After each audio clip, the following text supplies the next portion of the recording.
Red Fel Bashouty. Red Fel Bashouty.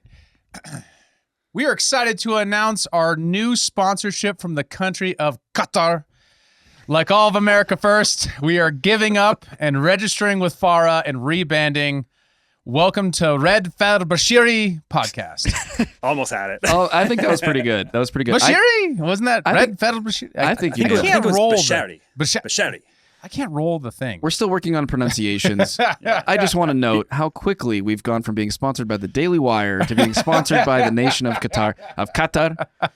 It's quite a 180 for us, but you know what? We got to do what we got to do to make a buck. That's always been our MO, is just profit over all things. So that's why we do this. We have to make Qatar great again.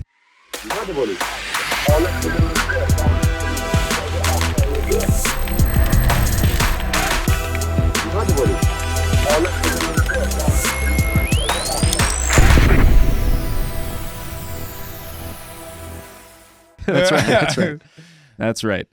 But before we do, we have a very special announcement. David Rand has turned 40 years old. Big 4-0. Yes, sir. Big 4-0. Sir. And we have a very special little treat for him. Some champagne. We brought mimosas. We brought pastries. and a little here? show. God. Check it out. That's birthday, Clark. David! Happy birthday, Mr. Clayton. Happy birthday, Uncle David! David, happy birthday. 4-0, baby. Let's go. Hey, Dave. Happy 40th, bro. David, happy birthday, my brother. Happy 40th. As an avid subscriber to Human Reaction, I'm reacting to this major day for you. So happy 40th birthday, man. Enjoy. Happy 40. Big one. Tempted to make a bunch of AARP jokes and depends and colonoscopies, all that stuff. But I'm a year ahead of you, so it doesn't do me any good.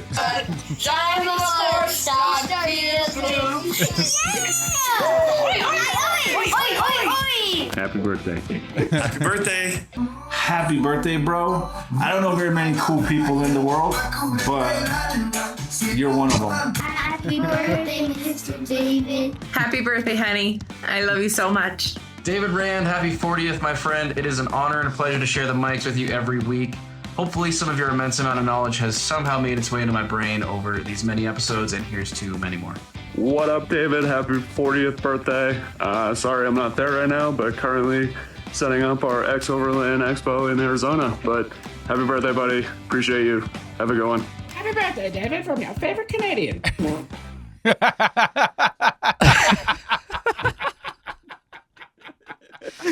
That was so awesome. Thank you. Despite all my efforts, I couldn't get Kyle to send me a video. I texted you 1,000 times.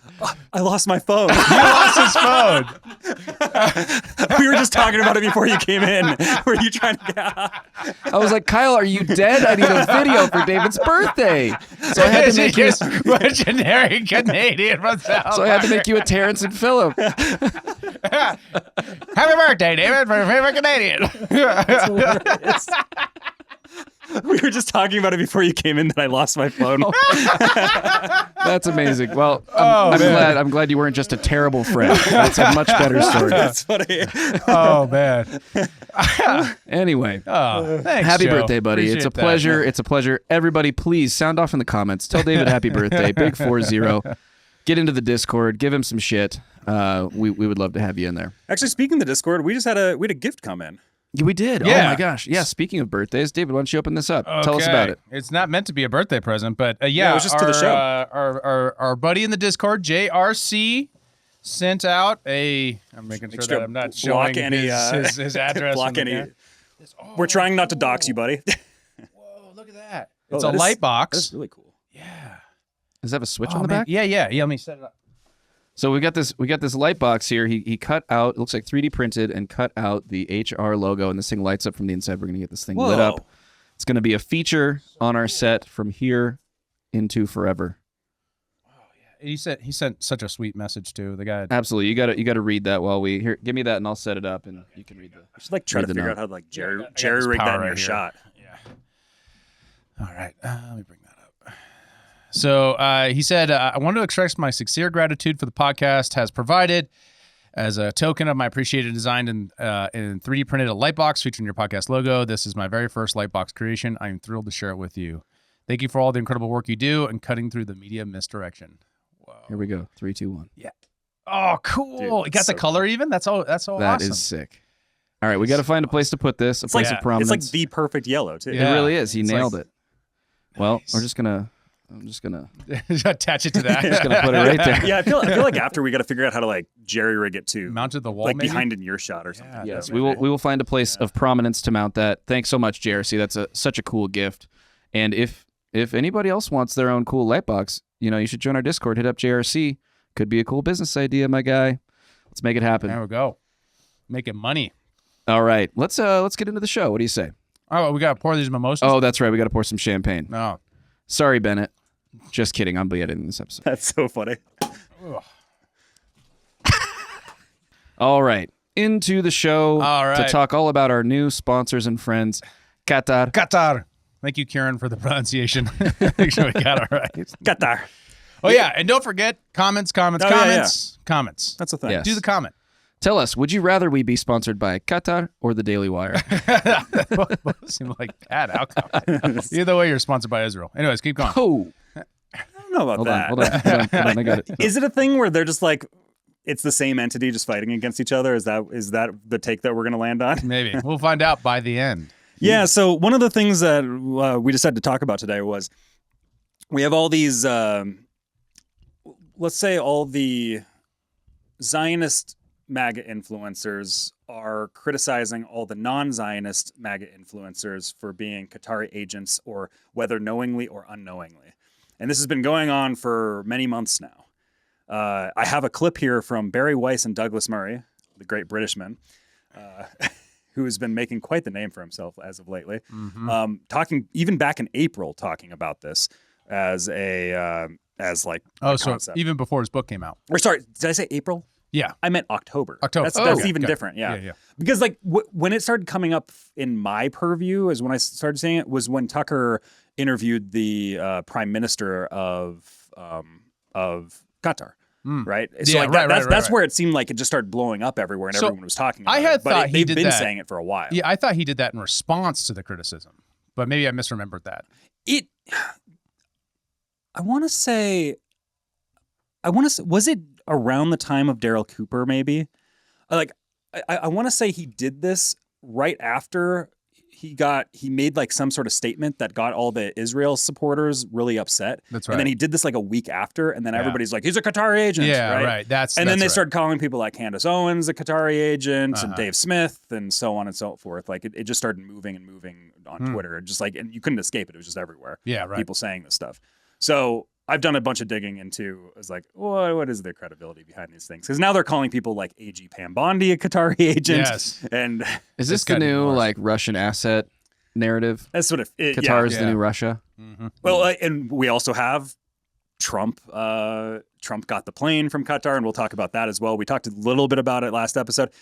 I can't remember. I feel like I may have said $400 billion, and I feel like it was actually $400 million. It's one of those things I've been thinking about for days. Keeping you up at night. Did you? $400 million's a lot less than $400 billion. Quite true. But anyways, I have a clip here. This is from October, Barry Weiss and Douglas Murray, just to kind of give an idea of like, this is what people are saying, right? If our greatest universities are willing to have outposts in these countries. Yeah, and our same thing with bankers, funding Qatar and American bankers, universities. our sports teams spit, and you will hit someone in this neighborhood that's a paid up, we're not going to say a Qatari agent, but on the Qatari payroll in some way. Yeah.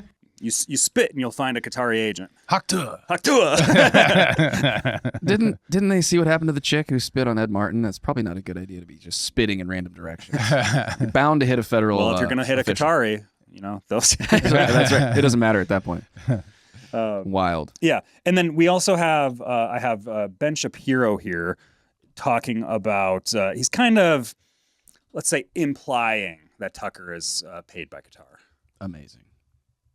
Tucker likes to posit, effectively act as cover for the Iranian regime, because again, if the idea is that you have to let Iran go nuclear rather than striking their nuclear facilities, thus endangering extraordinary elements of importance to the American national security apparatus, ranging again from Saudi and UAE to Israel, the Suez Canal, the Red Sea, and all the rest, the Straits of Hormuz. If that's the idea, Well, you may as well just surrender the Middle East to the Iranians now, which, of course, I don't know what Tucker's feelings are on that. He was interviewing the Emir of Qatar. Qatar is essentially a cutout front for the Iranian regime. And he was treating them with great care, shall we say. President Trump obviously does not follow that same belief system. Neither does the rest of the administration. Thank goodness. This was said before he got the plane, though, so I don't know. Ben might have a different opinion. Before the neocon talk in Saudi Arabia, for example. Like, that was wild. Yeah. Are we going to get into that today? We did that. Oh, you did that. That's great. the episode you're editing right now. Yeah. Perfect. The one that didn't upload but actually did. The one that will come out today as of this recording. Oh, that's the plan. Anyway. Nice. Yeah. So, and then you also have Attorney General Pam Bondi. Now everybody's like aiming their sights on her because she worked for a group called Ballard Partners, who is really this global group that works with government relations with a bunch of different entities. And so she was registered under FARA, which is for Qatar, right? But she was also registered for like Kuwait and a bunch of other countries too. And she did a bunch of work helping with government relations with Qatar during the World Cup, or on the precursor to the World Cup. And so now everybody's looking like, look, she was registered under FARA, Foreign Agents Registry Act. Oh, and that's specifically because she said that the plane gift is legal. Yeah. Right. Because of the contingents, because the bounds on the gift, like the way that they're giving it to us. Right. And so they're like, oh, it can't be illegal. It can't be legal. And there's a case there. Maybe it might not be. But the only reason you're discussing this because you're a Qatari agent, thanks to her background and working as a lobbyist. Now, FARA, you asked what that is. There's a Foreign Agent Registration Act, actually created in 1939 in order to try to expose German investments in propaganda in America for the Nazis. Wow. Yeah. Wow. Well, this was also the thing. Like FARA was when RFK was Attorney General. RFK Jr.'s father. That's how Senior Junior works. Very good. Thank you. Thank you. Glad we're all up to date. We're all up to speed here. He was constantly at odds with a lot of different groups, but primarily Israeli groups who he thought needed to be registered under FARA and would not register under FARA, groups like AIPAC and such, right?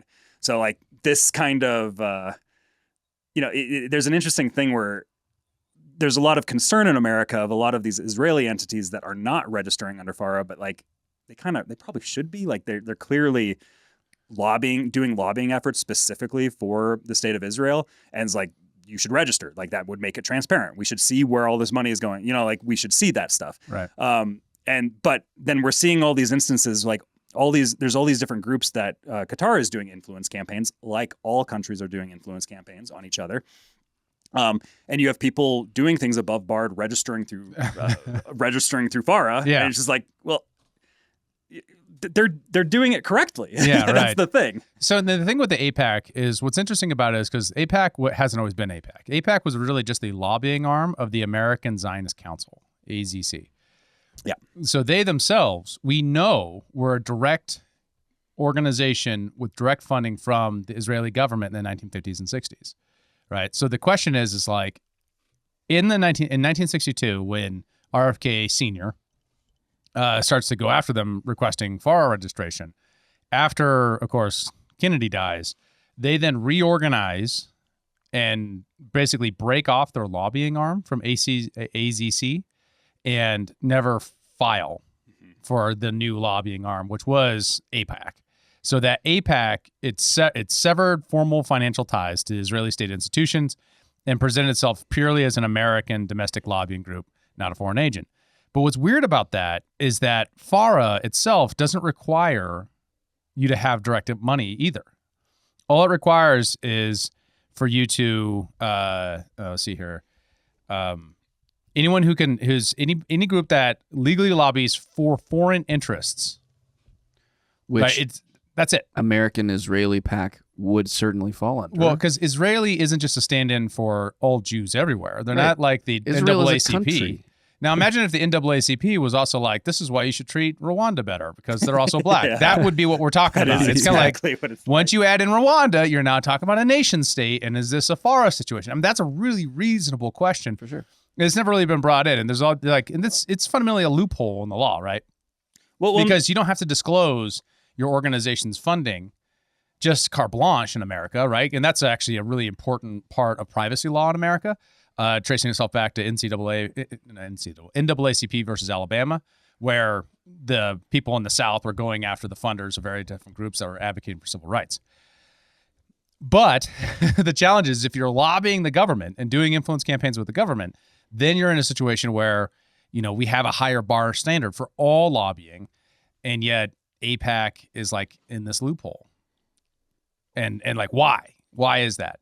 Well, and I believe, so like the precursor, the American Zionist Council, I believe they were directly funded by, what is it called? The Jewish group, which is like a directly like Israeli state-funded entity, I believe. Isn't that? I remember doing this research back during the JFK documents stuff, right? Now I'm just kind of like pulling that from my memory. Right. So there is true that the American Zionist Council got direct funds from the Israeli government. Now, if you're talking about MEGA, that's a different thing. Mm-hmm. Those are dual citizen American Israelis who live in America who are major funders of many causes, which itself doesn't trigger FARA unless what you're doing is advocating for the interest of another country, right? But this is where the weird trick thing that we do, and Ben Shapiro does this all the time, where he conflates American security interests with Israeli interests as if we were the same country. But Israel is not the 51st state. It's a different country. Canada is. What's that? Canada is. Exactly. Neither can be because they don't have written constitutions, and therefore they're illegal.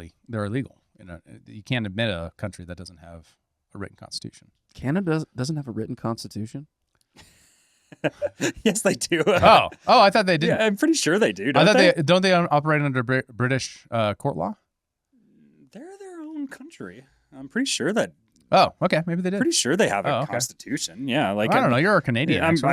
You're now making me question. I know this. Israel doesn't. I'm positive Israel doesn't. Canadian Constitution. Let me look this up now. It appears it does. Yeah, I'm pretty sure. Yeah, they have a Constitution Act of 1867. Oh, okay. Originally, the British North America Act. Yeah, because like they have their own Independence Day and everything. Like they're not. I don't believe you. If you go to Canada, it's hard to, when you talk to people about it, like it's hard not to feel like they're just an extension of the UK. But like they do have an Independence Day that they celebrate. It's on July 1st. I've really been as Israel. So yeah, we can make Canada the 51st state, but Israel can't. Well, I say that, and this is total tangent. I'm sorry, we'll go right back to the topic at hand as soon as I get this out. But it does say these documents, along with other statutes, court rulings, and unwritten conventions, form Canada's constitution. However, unlike some countries, Canada's constitution is not a single consolidated document, and unwritten principles like parliamentary sovereignty and the rule of law also play a significant role. So it sounds like it's a body of various different documents, not like something. It's very amorphous. That's kind of similar to the UK, actually. Because the UK has technical documentation, but most of what actually governs the UK is court law. They just all sort of agree to agree. Ha-ha! Yeah. Okay. Anyway, back to Israel. Until some of them stop agreeing, which is what's happening. It seems like is where we're at. Yeah. So let me show you one of these Qatari agents in Congress. He's wearing an IDF uniform. That's an IDF. This is a congrandman wearing an IDF uniform. Who is this? What is his name? I forget his name. Click on the community notes. It'll tell us. Rate proposed community notes. Well, whoever he is, he's a U.S. congressman wearing an Israeli military this is like a thing he does uniform. Too. Yeah, like he does this often. It's kind of like a why? The same reason that what's his face does it from Ukraine. Well, it's Brian sort of, Mast. That's his name. Yeah, that's right. It's sort of like it's not just Israel. Like I get very disturbed when we see in Congress. Remember everybody waving the Ukrainian flags? Yeah, which I believe is illegal. It's against the rules. Yeah, it's like against the rules of Congress, right? To wave non-American flags around. Yeah. And we had a moment where it was just like almost every single member of Congress was waving Ukrainian flags around. Yeah. During one of Biden's speeches. Yeah. Yep. Yeah. And then there was another instance where who was it? It was a congressman or a senator. They were talking about some bill, and just in the background, you just have in his office just this massive Israeli flag in the background. Yeah. And you're just like, what are we doing here? It's like, this is America. Yeah. What are you doing? It's such a strange thing because we keep observing that this is a phenomena. And the bill had nothing to do with Israel, too. Yeah, that was the thing. It was about like food or something. That's just in his office. Yeah, it was just there. Yeah. And he had that as a prop in the background. And there's like, and it's also like, framing? Like, like, what are you doing here? Like, you know this is going to cause a stir. You think it would be controversial, but it's one of the weird things is it's not, right? You would think it'd be controversial and weird and, more of a big deal that AIPAC doesn't register under FARA, but it isn't, right? And and this is what fuels all the conspiracy theories around this question, is if we don't ever bring anything to light, if we say you can't talk about that, that would mean that you're an anti-Semite, then you're going to fuel all of that stuff. Because if you cut out a man's tongue, everyone just wonders what he had to say, right? If it's always just like, you can't talk about that, then that's what people are going to go to. For sure. Well, and a lot of this too is stirring. So what kind of people are using to justify a lot of this is everybody's pointing towards this Wall Street Journal article, which it's back from 2017, where it's a new lobbying effort of Qatar targeting 250 Trump influencers to change U.S. policy.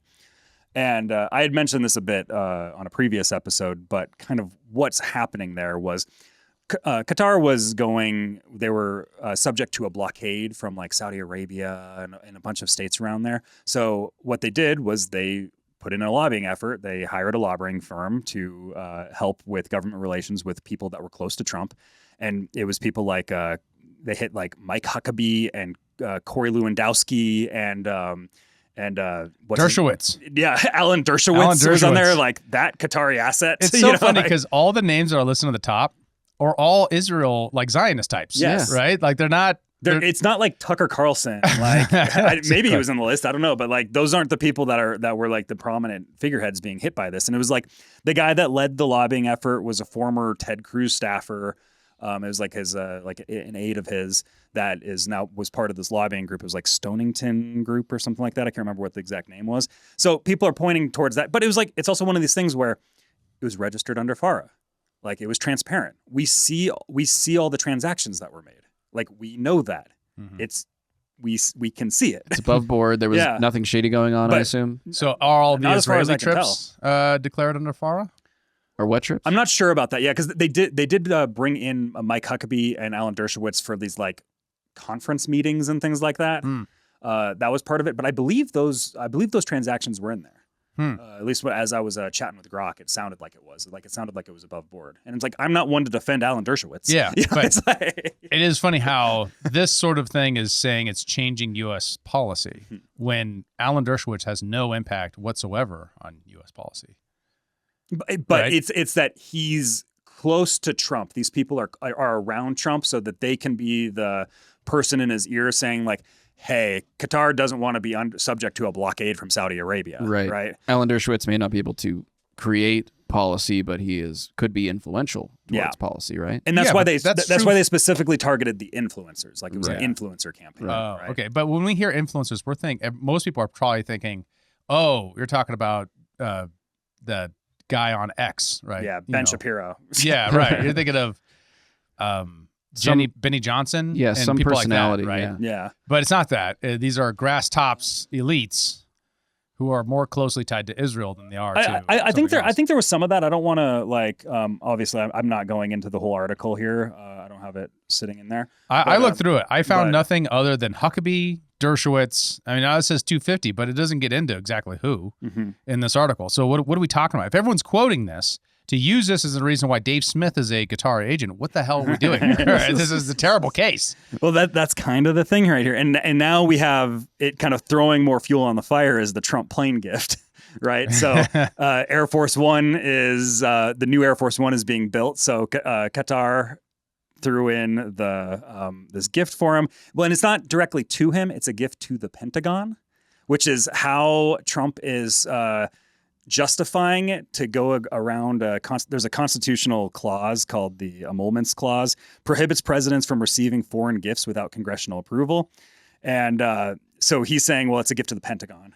Well, and I heard also that it's eventually going to be given once his term ends. It'll be given to like the Trump Presidential Library Foundation. Yep. So it's not going to him. He may be using it, but it's not his. What's it going to be doing? Flying kids around the world? Like I don't understand. You take a brand new airplane, just put it in a museum, just cause give it to a library.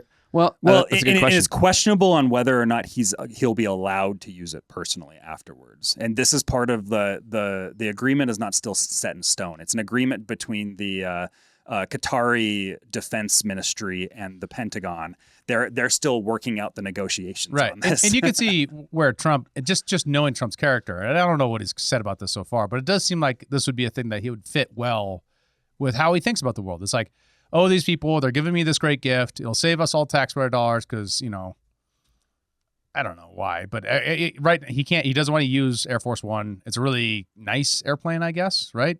And so now it's an asset of the United States, so we're getting that for free. That's a good deal, right? Yeah. So you could see it from Trump's point of view as just that. Well, and I believe because I believe Trump in his first term, I believe, set forward the contract for the building of the new Air Force One, and it's still being built, I believe. Because like the current plane is 40 years old, so it's like it's of need of update. Because he would always talk about that on the campaign trail. It's just like under Obama, they were negotiating contracts, and it was like 3x the price of what it should have been. So I brought it down. Yeah.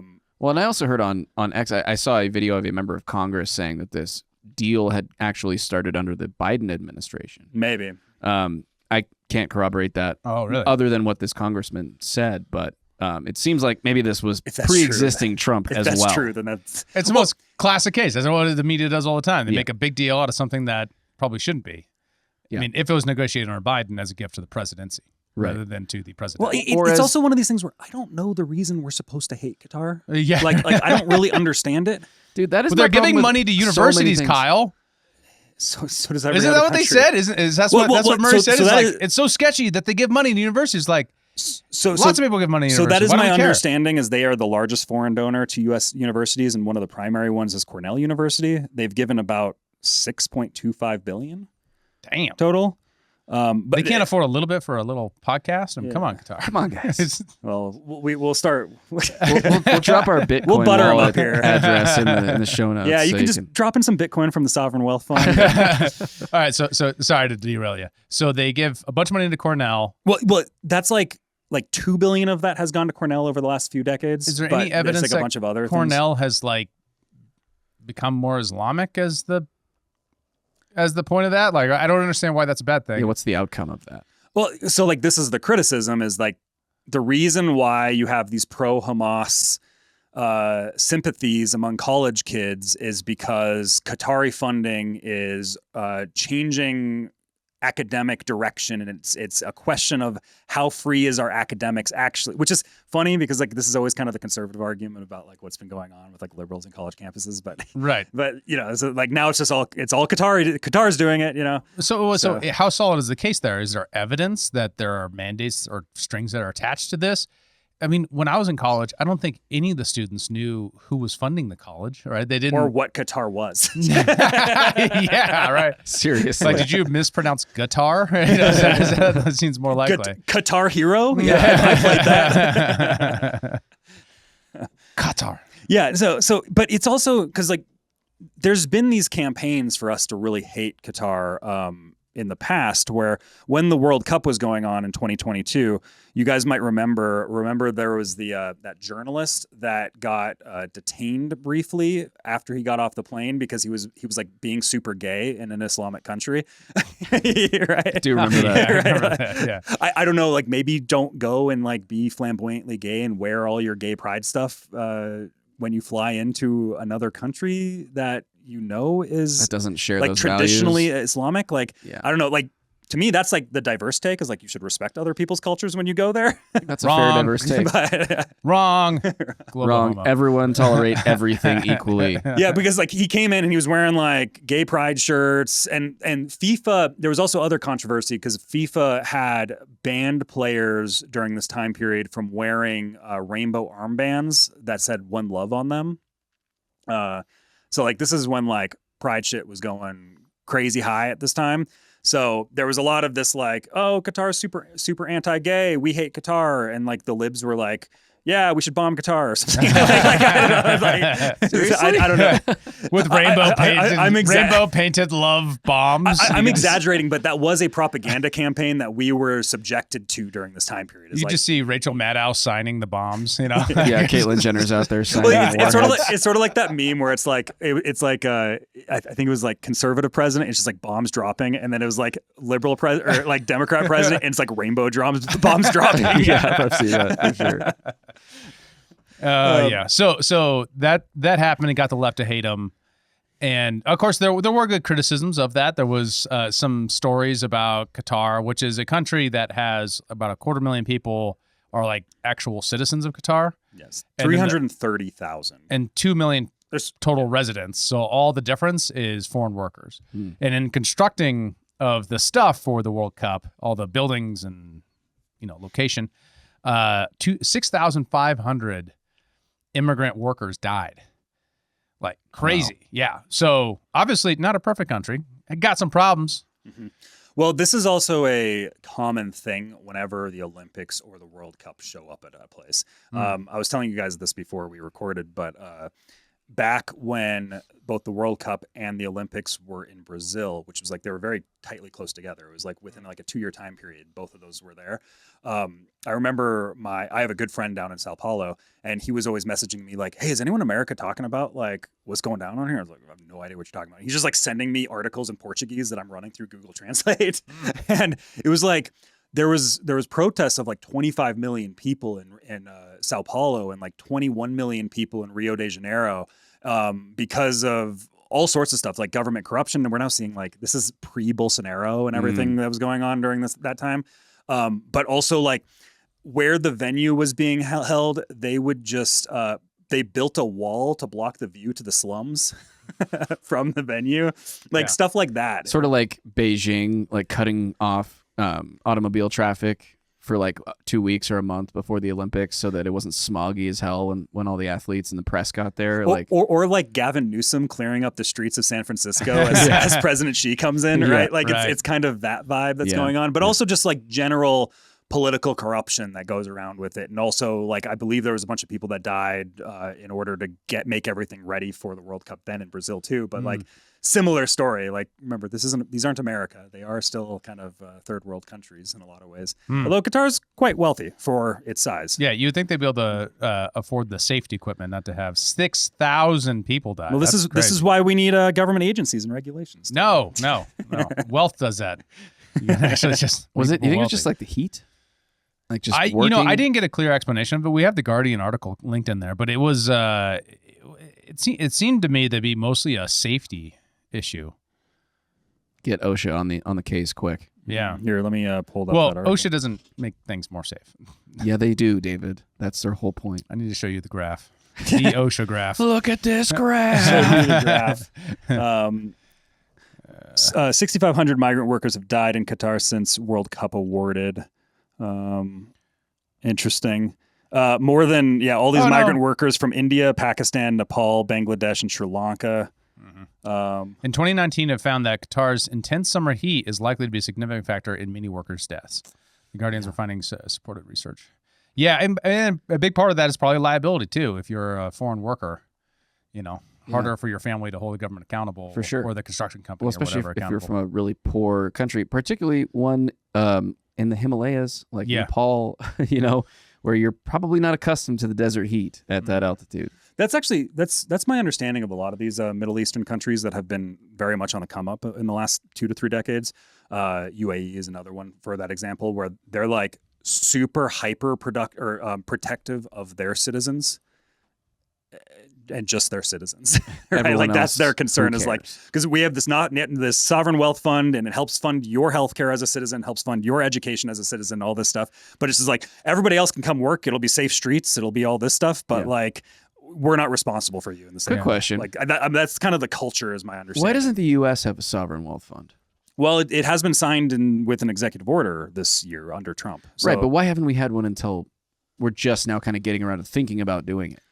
That is an interesting question that we run on deficits. I wanted to raise. Yeah, well, there's that. Well, we have like Social Security, which is effectively like the same concept, but it doesn't achieve market interest rates. Well, also Congress rated Social Security multiple times, and it's never been based upon math that's actually net savings. Huh. Yeah, I want to get into that. Maybe we should jump into the what is Qatar? Before we do, the Qatar government says that the number of deaths, which it does not dispute, is proportional to the size of the migrant workforce, and that the figures included white-collar workers who have died naturally after living in Qatar for many years. So maybe we're doing a hatchet job. Oh, maybe it also says that only 20% of expatriates from the countries in question are employed in construction, and that work-related deaths in the sector accounted for fewer than 10% of fatalities within this group. But that said, it's also a question of like, this is very high in a very tight period of time. And when you got 2 million people, 10% of 2 million is a lot of freaking people. So is this kind of like COVID numbers where like a lot of people being being reported as something that, but They it was didn't actually die like from pneumonia construction. instead? They died with construction. Yeah. Is that That's what's so going on here? fucked It's a up. distinction. Distinction there. Is that what's happening here? Yeah. But yeah, so the whole point of that was not to leave you the impression that Qatar is somehow like this terrible place. It's just rather that it's a place with its own set of problems and sociological issues, such as that they have like this huge disparity between men and women. There's like 3 dudes for every girl. Yeah, because they're bringing in a ton of people to do work that people that are looking for opportunity, because Qatar since the 90s has just been on this massive come up ever since the new leadership took over. And so now you have a lot of people, sort of like so many people are fleeing to Dubai and things like that, right? Like these, some of these Gulf states are doing exceptionally well, but like you're having young men fleeing to those places for opportunity. Right. Mm-hmm. And then it makes it to this like, I think I saw it was like 70% male. Yeah. Yeah. It's gonna be tough to be single in Qatar. Interesting gender dynamic. Yeah. Yeah. Qatar. How are you supposed to have a harem in a Middle Eastern country like 72 that? virgins. There's not even that many in the whole country. Just kidding, guys. Well, yeah, because so this is one of the reasons, like this is one of the things that I'm struggling with and trying to piece together why the propaganda towards Qatar right now, because Qatar is a very important ally for our Middle Eastern policy, because like arguably our most important air base is there. The Al Udeid Al Udeid air base. Udeid? Udeid? Yeah. I don't know. Udeid? Established in 1996, the largest U.S. air base in the Middle East, and houses about 10,000 U.S. personnel. Critical hub for U.S. Central Command, and Qatar also is constantly expanding it and fully funding it. And can't say that for the EU. Better partners than the French. Better partners than anyone in Europe. And that's why we love that this show's sponsored by Qatar. Anyway. Well, it's just like to me, like I'm sitting here thinking about like the game theory of the propaganda. That like, why is there so much propaganda going here when they're so critical for our like Middle Eastern infrastructure, for everything that we do there? I find it strange that they're like a target that we're supposed to be like setting our sights on. Well, they're Islamic, and they first letter Q. That's the whole case. First letter Q. Conspiracy theorists right off the jump. Oh yeah. Well, and it's definitely related to Q. Yes, definitely. Well, it's because like they're neighbors to Iran, and some of that is sometimes they're against Iran, sometimes they're with Iran on certain things. But it's like, are they not? They're not 100% against Iran, so so they're they hate the us enemy. because of that. Yes. Or we're supposed to. We hate have them? to hate them. Yes. Yeah, because like Qatar was against Hezbollah, who Iran was funding, right? Yeah, but Qatar is Sunni, so they don't have a natural like religious alliance with Iran. The ethnicity actually works the opposite direction. The big thing is like, so my understanding is the natural gas there, that there's like this big section of natural gas, and 2/3 of it is in Qatari territory and 1/3 of it is in Iran. So they work together on that. But also, in that being said, it's like it's actually in the Tucker Carlson interview with the prime minister. He even says this, and I think this is like a very useful way of thinking about diplomacy. He's like, no, there's some things that we're with Iran on and some things we're against Iran on. Like, almost like an adult, yeah, like that's dealing with the real world. No, and he actively said he's like we helped fight against Hezbollah, who Iran was funding, but at the same time we had to have some sort of a partnership because we both share a region that has this natural gas. Yeah. So it's like this part of our governments work together while this part of our governments are fighting each other, and like that's just like how diplomacy works, right? Yeah. So obviously, if you're in that area, then the fact that they're Shia has to, take second place to the fact that you have to run your boats right next to them. You have to be friendly with the people around you. Yeah, you're mining equipment, all that kind of stuff, and you're drawing from a common natural resource. So therefore, you have to have some kind of deal worked out, otherwise you're going to go to war. And they really can't afford that, right? America's there, but don't want a Kuwait situation going Yeah, on. they clearly, and it seems to me, and just as you know, Qatar is a small place. It seems to me that they're very hyper focused on like we want to do whatever we can to create stability and peace within this region, and we are willing to be third party mediators with anybody on this goal. That seems to be like their big, like they're the third party mediator state. So they're the Switzerland of the Middle East. Kinda. Yeah. Yeah, it's kind of like might be a way to think about it. Maybe. Just minus the mountains. Yeah. Well, because this is another thing where one of the big criticisms that I see with there is like their relationship to Hamas, right? And it's like they have an office, they have a Hamas office in Qatar. It's like, ooh, that must mean scary. Oh yeah, that must mean that they support Hamas. Yeah. But what that actually means is the U.S. and Israel asked them to have a diplomatic office for Hamas for the sake of being able to talk to Hamas. What? Yeah, like we asked them to do it. And now we're like using that as a reason to hate the country. Well, people within our country are using that as a reason to hate the country. Not right? the government. Not we, not the government. Yeah, exactly. Like the Zionist types, they're looking at that. We did the same thing with the Taliban. We asked Qatar to hold a Taliban office there for us to be able to negotiate with the Taliban.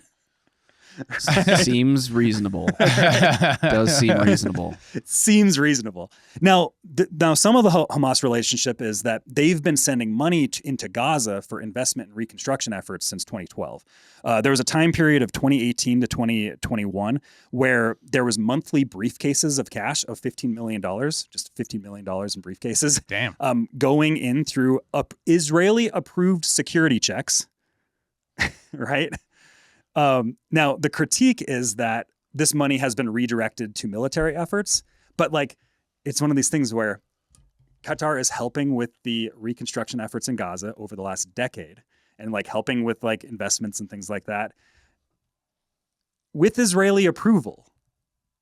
And now it's like now that's been used to marshal evidence for why anyone who is skeptical of Israeli policy in Gaza is a like Israel was checking the briefcases of the Qataris.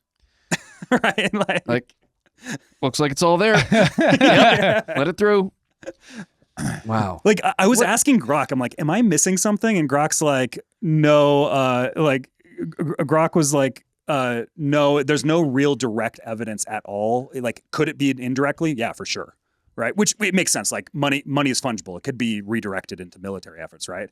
But like all of this stuff appears to me that it was all above board from everything I'm seeing. And Grok was like looking at it too and was like, yeah, it seems like it was all above board. So one of the questions this is, if you listen to Ben Shapiro and Mark Levin and the folks on this that have been very critical and throwing around the Qatar agent smear, is when they say they've been funding Hamas, you get this picture in your head of like an underground tunnel from Europe, of Egypt, of them like moving guns in. Yeah.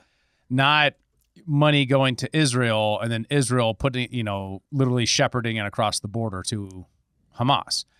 Unless you're actually engaging with reality on the whole thing and not just following the narrative. Because we have multiple, sources, specifically from like the Jerusalem Post, where Bibi Netanyahu, do you want to bring it up, Kyle? From the Jerusalem Post, the JP article there, where Benjamin Netanyahu asked them to keep this up. Netanyahu, money to Hamas is part of strategy to keep Palestinians divided.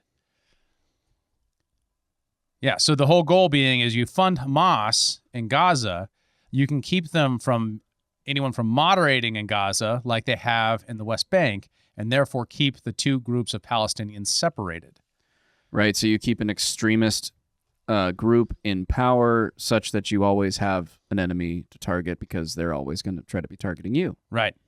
It's sort of like here in America, the right should be trying to continue making the left radicalize themselves and continue steering people away. The RNC should be funding Kamala Harris speeches across the country. Well, it's like we saw in Canada, is like they moderated and did very well, right? But like in America, they're having struggle with that, and they still have this very radical wing, right? Mm-hmm. But like it's kind of the same type of tactic. Yeah, like this is a much more militant tactic, but it's the same thought process, like the same DNA of an argument. Yeah.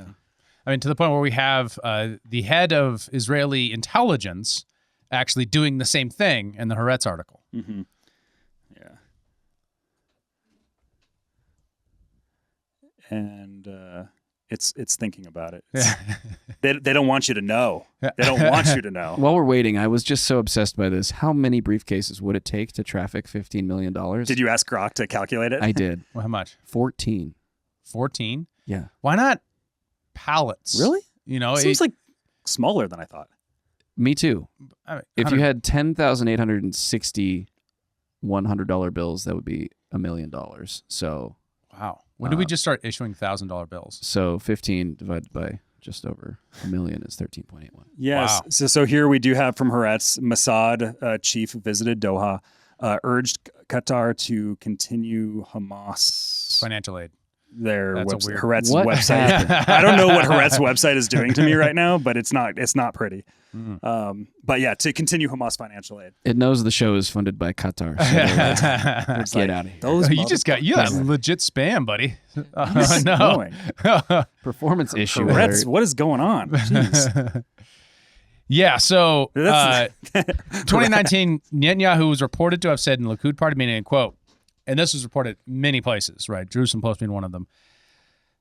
Anyone who wants to thwart the establishment of a Palestinian state has to support bolstering Hamas and transferring money to Hamas. This is part of our strategy to isolate the Palestinians in Gaza from the Palestinians in the West Bank. So from the beginning, this happened, and we've been talking about since right after October 7th. One of the challenges to this, and it's the typical hubris of security states and the apparatus of the state, is that we can just control everything with the right amount of effort. And this oversight of, where that money was going, what it was being used for, was apparently probably being used to build tunnels and rockets and all the capabilities that Hamas has been able to build.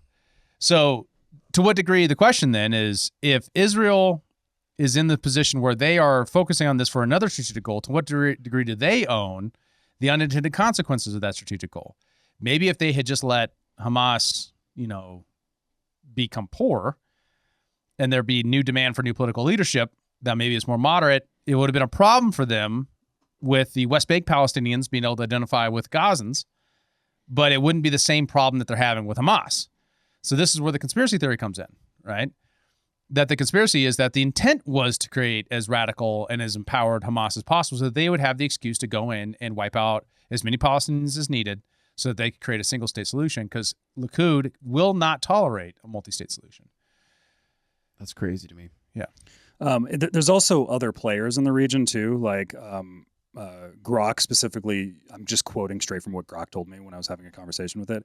Israel seeks to pressure Qatar to curb Hamas's activities, while Saudi Arabia and the UAE aim to undermine Qatar's regional influence, reviving blockade era accusations. Because it's also it's not like Qatar is competitive with the UAE and Saudi Arabia too. So it's not just Israel in this. There's other reasons for propaganda to happen. It's not as it's probably in all of the above for this year. Actually, I have a clip from Tucker Carlson when he interviewed the Prime Minister of Qatar, and I thought it was kind of interesting him talking about his relationship with Iran. And because this is that Ben Shapiro said in that clip, Qatar is just a carve out of Iran. That's all he is. That's all they are. So here is that interview. We should have worn turbans today. Wrong culture, but that's okay. You're right. Yeah. Yes. Cultural misappropriation. So, how would you describe your relationship with Iran, and why do you think you're being criticized for it? Look, it's Iran has a lot of problems with the West. We understand that. We acknowledge that. They have problems with the region, with countries in the region, yes. At the end of the day,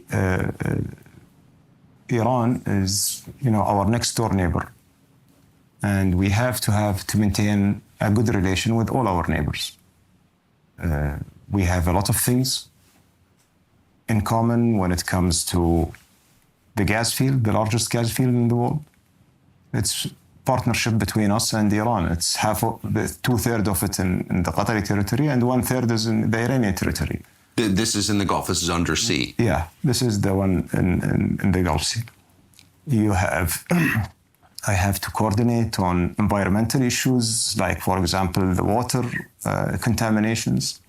I have to coordinate on security issues like smuggling. I have to have this relationship, this working relationship with Iran. But also, when you think about it from a bigger perspective, it's for the interest of the region to have a better relation for everyone in the region with Iran. And you have seen that there is a huge progress in the relationship with Iran and between Iran and the GCC in the last few years. Yeah, that kind of gives you the point. It's like, it's reasonable. Pretty pragmatic. Yeah, just like, we need to keep the peace, and we have things we got to work on together, and it makes sense for us to be friendly. It's like we have things that we're going to argue with Mexico and Canada over. We are currently doing that often, right? But like, Well, we also have coordinate to. with them. We also have to have like a working relationship with them. Yeah, right. But Iran is bad. Well, and that's what it comes down to: is Iran bad? Yeah. There it is. Yeah. How dare you bad. work with? I'm just tired of being told who to hate. Yeah. You know, just stop. That's that. the vibe. Yes. Yeah. I'm tired of it because they're consistently wrong about it. Yeah. Right. Exactly. Well, and it's just a purely not nuanced view of the world at all.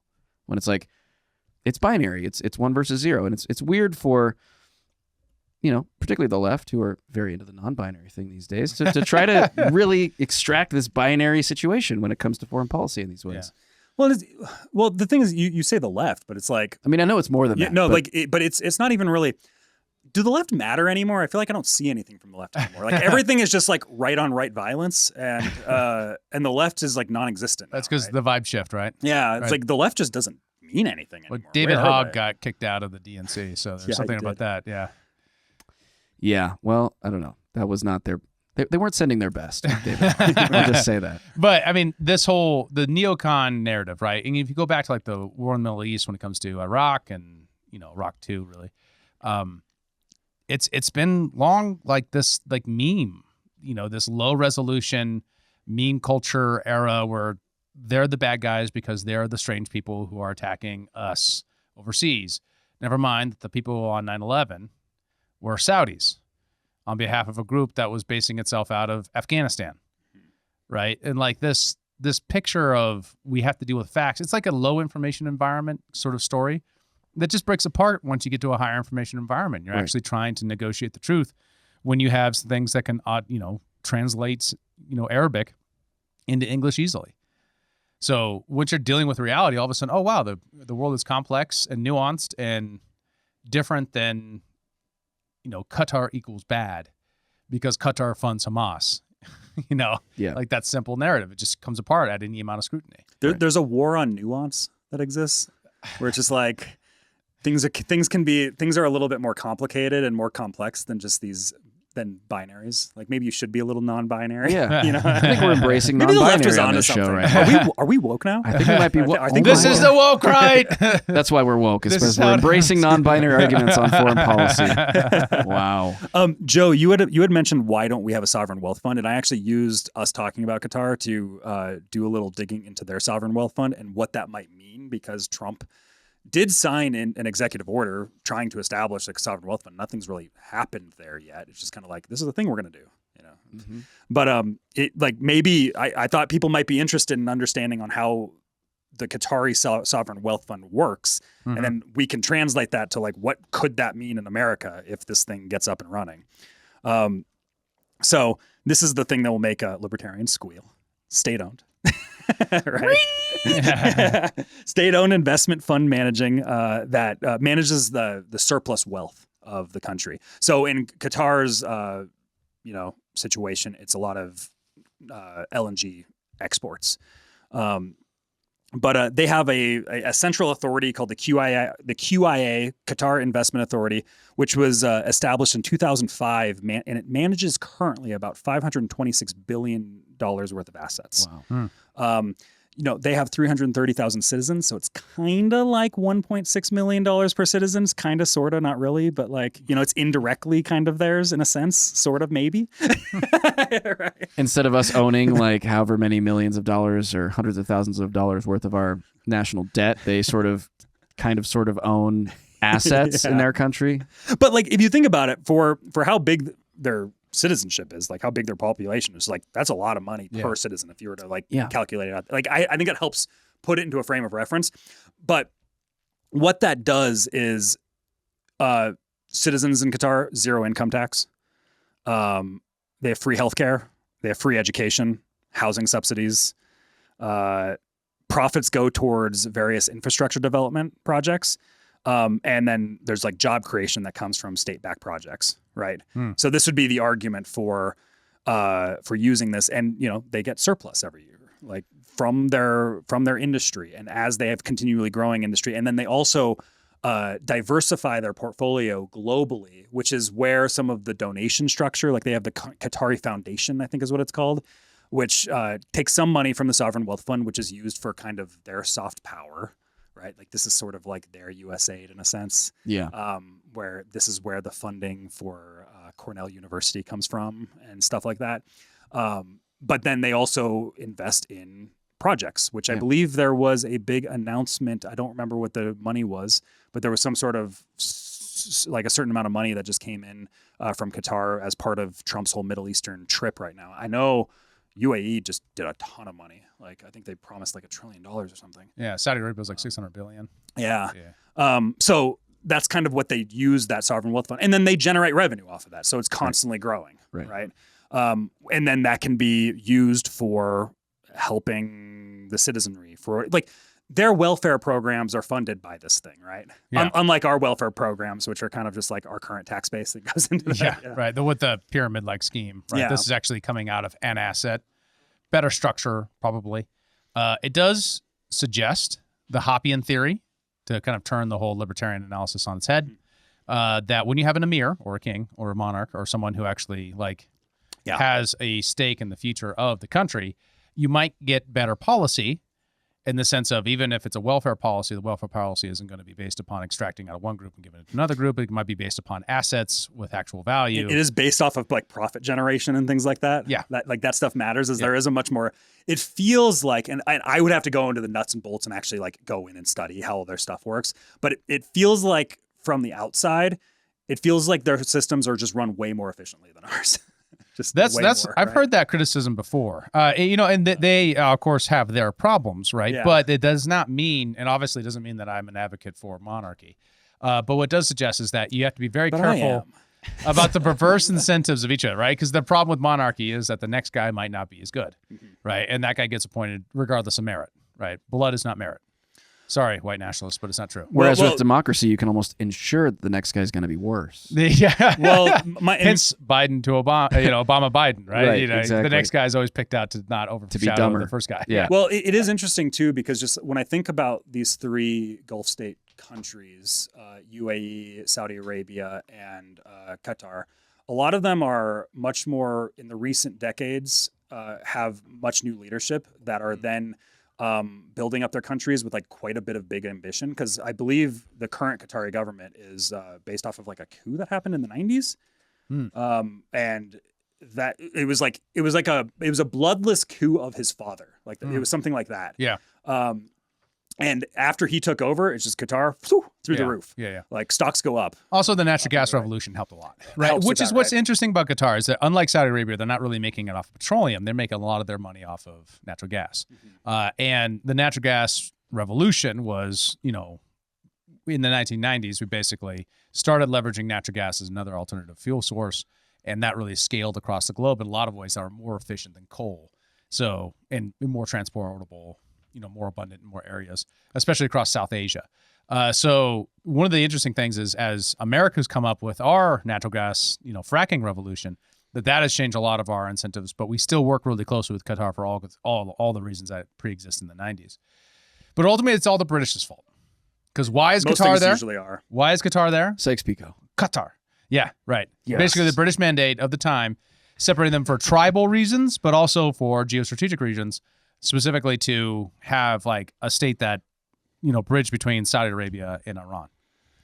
So, well, some of this then raises the question of like, so what would a sovereign wealth fund look like in our country? Because right now, one, it's like who has oversight of it, and from my understanding, it looks like it would be Treasury and Commerce Secretary. So like in the current form, that would be Bessent and Lutnick. But then it's also supposed to have quite a bit of influence from the Department of Energy and from the Interior. And this has been a big focus on the economic side of the Trump administration, is monetizing our assets, like understanding what is the worth of all of our public land? What is the worth of all our minerals that are currently in the ground that we are going to begin trying to dig up? All that stuff, all of these things are for the talks. And Doug Burgum kind of talked about this in his interview with the All In podcast, is a big part of his role right now is actually just like, he has just like a team that's just like quantify everything. What do we own? Like how rich is America's balance sheet actually right now? Right. Because we have no idea.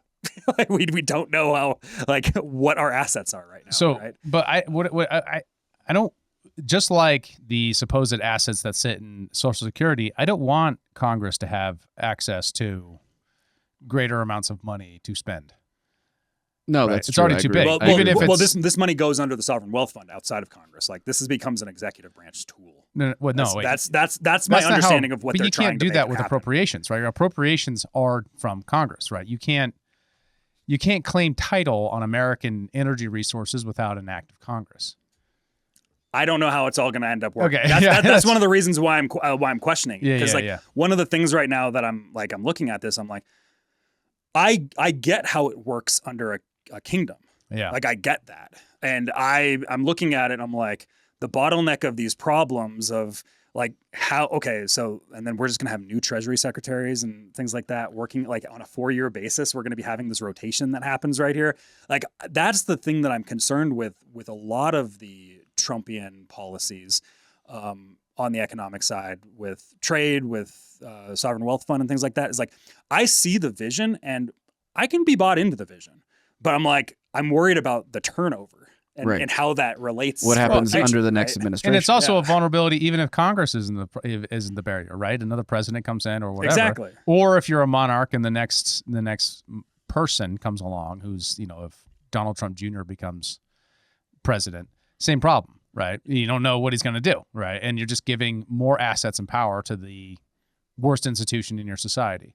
Yeah, but it's also one of these things that if this is something that can be a tool that gets used to be able to chip at the debt, and we have like surpluses and profit generation coming from these devices, like I'm all ears for listening to how that could work. Yeah, that's what I'm open to. Yeah, the challenge is just like the debt exists because of the spending problem, not because of our lack of ability to claim value out of our resources to better leverage for debt, right?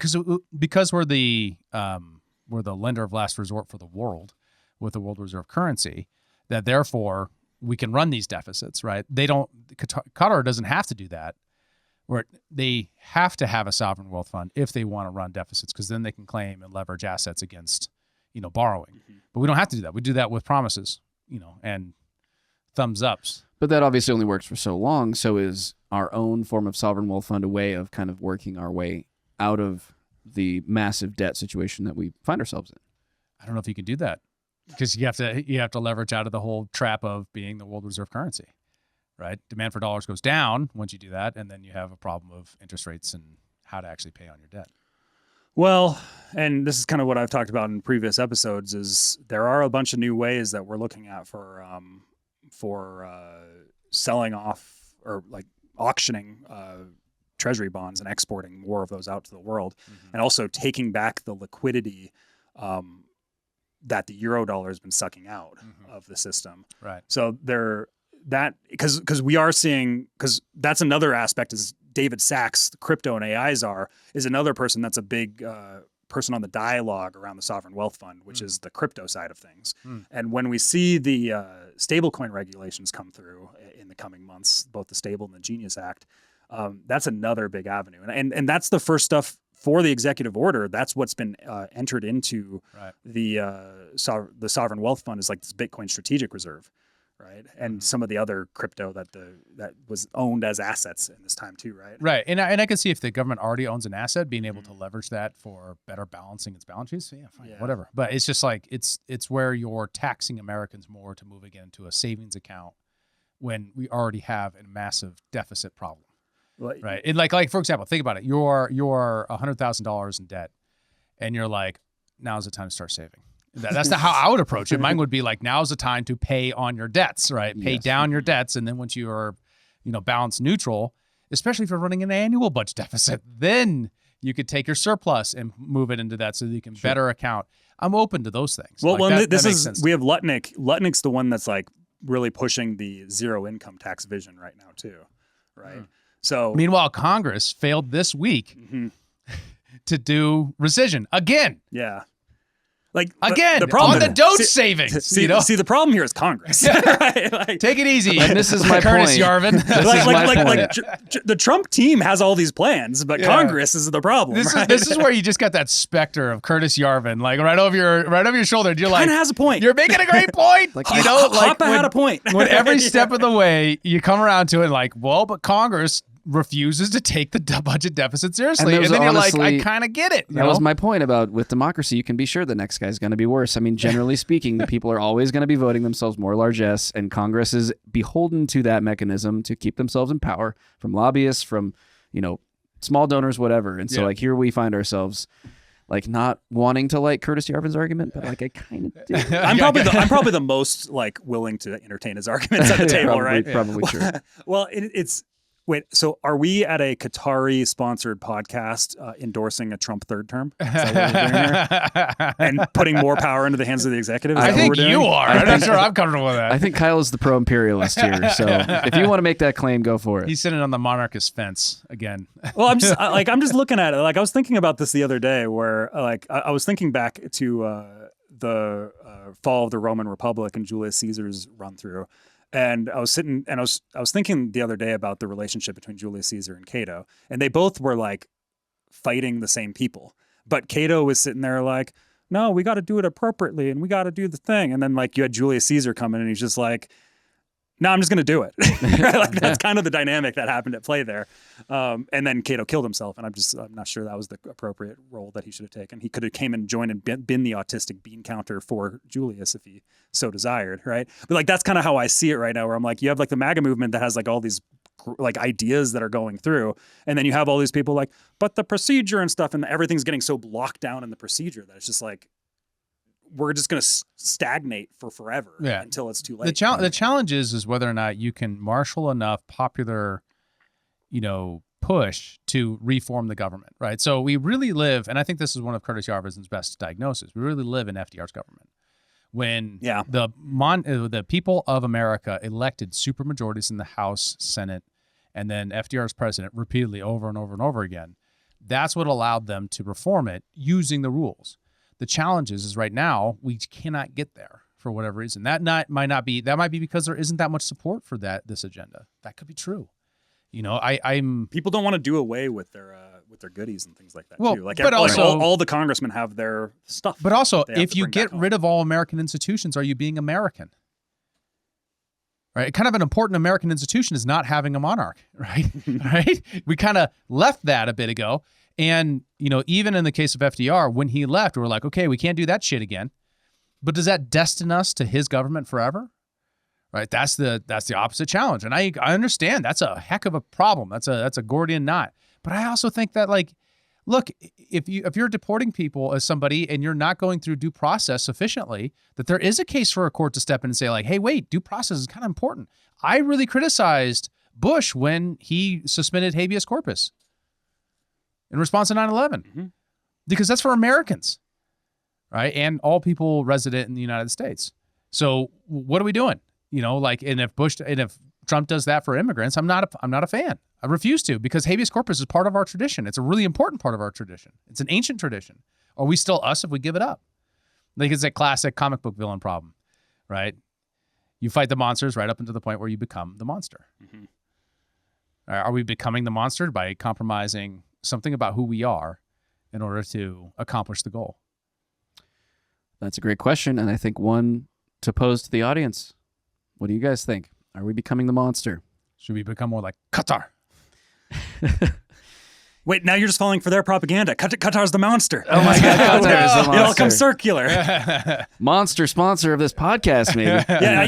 I think it's just like there's certain things I think that can be learned from that. And it's just like, people getting too blockaded by procedure. Like, procedure doesn't mean that you have to, like, doing away with certain procedure doesn't mean that you have to lose your humanity. Like, I feel like that's a leap that's being made there, where I'm like, to me, it's just like, I think I would like the idea of a sovereign wealth fund, and I feel like Congress would get in the way.